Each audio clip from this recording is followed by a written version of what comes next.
Adam has this adage that I really like. He wanted to give the actors who deserve the roles, the people that wouldn't necessarily get to play these roles in a regular, studio film. You give James Urbaniak that, like, the office kind of manager hero. Angela Bettis is one of the most talented actors that I've ever worked with or known. No one had ever really let her do comedy before. You are from Earth? Yeah, everybody got on the set. You had people that knew the Acker and Blacker dialogue. It's very stylized, very Preston Sturgis-y, very witty back and forth. They have a way of talking that is at once extremely modern because it references a certain kind of irony or sarcasm or technology that is so of right now that it couldn't be any time, but it's kind of delivered in a way that's very, very Preston Sturgis-y, or just what's the word? Screwball comedy-esque. Yeah.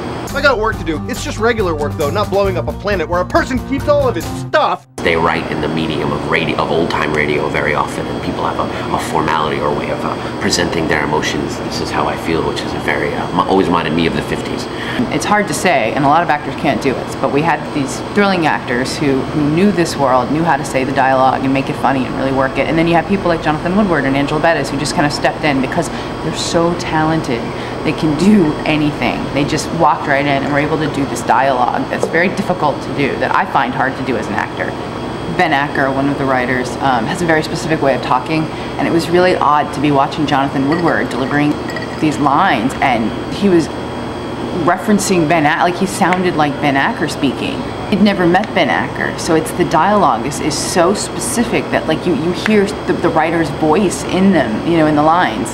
The actors got the relationships and the stakes that were at hand. It really became just about, like, shifting the humor around in terms of working with Angela and working with John to be like, okay, we did that, now let's try this. Maybe the joke could fall over here, or maybe the truth is this, so then the joke will become that.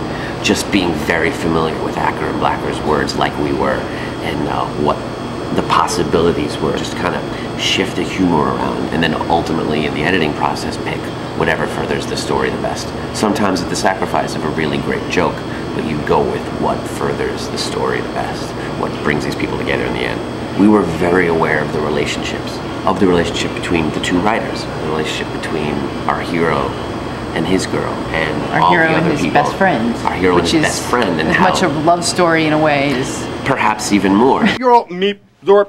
What was that? Alien noise. That's not what we sound like. We sound like, hey, Brian, how's it going? Again, it comes down to, like, collaboration, to a bunch of people working together with different views on one thing. I can streamline it into one and then tell that story. If you're collaborating all of them and then really streamlining it, you have something. Yeah, Slamdance was awesome. It was an amazing experience, just to show it to people for the first time. We'd never shown it to anybody before. So just to get people's reaction and to get the reviews in. What was so great about Slamdance was being part of a community of filmmakers. We knew going in, like, Slamdance is where we wanted to premiere. It's so fun when you call it, you're like, I want to premiere there, and then you do it. It's awesome. Adam and I talked about it. Like, Slamdance was about filmmakers. It wasn't about being famous or being a celebrity or how many famous people were in the movie. It was about, this is a good movie, and we appreciate the work that you guys put into it. Slamdance runs concurrently with Sundance in Utah, and Sundance, which used to be known for independent films, now has started for the first time this year a new thing called Next, which is saluting independent filmmakers. When the whole festival itself has to create a new category with which to actually screen independent films called Next, then they're not really for independent films, and it's not really anymore. But Slamdance is. And they go out of their way to force filmmakers to be together. People that aren't good at talking to each other and that are very awkward, they force you to get together. They force you to form some kind of relationship. And now we've made friends that we'll have for a long time, and learned a lot through other people's experiences doing what we just did. Their taste is really great. I can't tell you what you're going to see if you go to Sundance, but I know if you go to see one of the 10 or 12 films that are in competition at Slamdance, you're going to love them, and they're going to be really smart and really well done. It's the kind of thing where anything you watch there makes you go, oh, we got to go make a movie right now. Even if you've never made a movie before in your life, you'll see that and go, oh, I can do that. I should go do that. Which I think is not a testament to how easy it is to do it, is to just how well they're done. You never see anything limited by a budget. You never see anybody that seems limited by the restraints they have. You only see people rising to it. So we're going to be doing sort of a benefit screening for 826LA, which is going to be here in Los Angeles on April 13th at the Egyptian, and tickets are available through Eventbrite. You just go to Eventbrite and type in drones. It's all the money goes to 826LA, which is a charity that both of us are really involved with, and we feel like they're doing really good work. It's Dave Eggers' charity. They tutor kids after school. They do all these really cool programs that teach kids how to write books and write songs. And actually Adam's band, Common Rotation, did like a songwriting symposium with all these little kids, taught them how to write songs. We knew going in what the options were, and then we were presented with lots of, offers that were the same thing, such as a couple screenings in New York and LA, and then we'll release it on DVD maybe, or some screenings in New York and LA, and we'll maybe show it on our TV station or not. There's no real guarantee. And then you don't own it anymore, and there's nothing you can do. And none of that really sounded very appealing, because it's something we can kind of do on our own if we wanted to, and it creates all these roadblocks for people to see it. Who likes that? We knew the audience it was for, and we always knew that we certainly didn't want to create a lot of obstacles between the film and the people that wanted to see it, which seems to be the thing nowadays, to make people jump through hoops to track down a film and go see it, whereas the option is always available to you to just let it be available to as many people as possible. Granted, we were definitely going to try the film festival route and just, get word of mouth going that way, but we really love what Joss Whedon did with Dr. Harble's sing-along blog, and we really feel like that is an avenue that we would like to explore with drones. And we knew that from the very beginning, that this was something that could be accessible via the internet to a lot of people. We'd rather, everybody get to see it on the internet than like 5 people get to see it in a movie theater. And that was always a driving force, I think, for both of us and for our producer, Jordan Kessler, just wanting people to have access to the film. We did make it specifically with that in mind. We broke it down into a week. Each day is a little chunk, and you can put that online, and it's very accessible that way. So, we just kept our options open. We want to make it so that people can see it. That's the most important thing to us.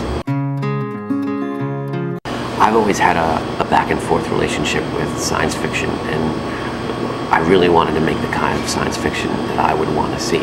I like when there's a lot of heart involved. I like when there's a lot of politics involved. I like when science and fantasy are used as a device with which to tell a very human story. And when I see that done right, I'll follow that to the ends of the earth, and I really wanted to do that. And I don't know that this kind of comedy has really ever been done in this kind of genre before, that you can find truth in relationships, in humor by way of science fiction. I guess the closest thing is kind of Shaun of the Dead.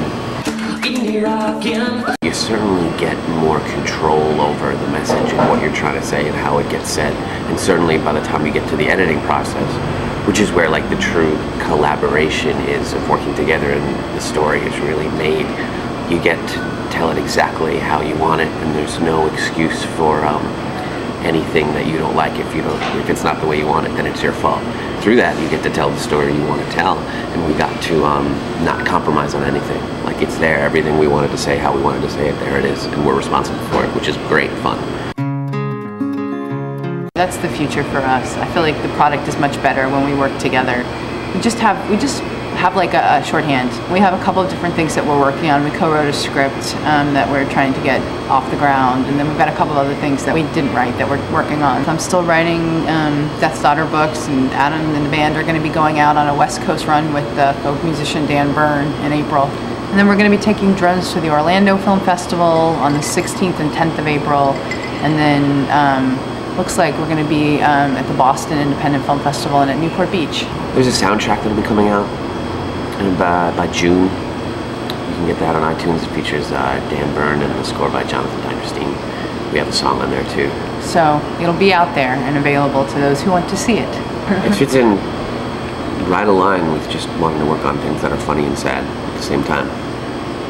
Before all your questions, let me just expound. Love makes all the other worlds go round. Love makes all the other worlds go round.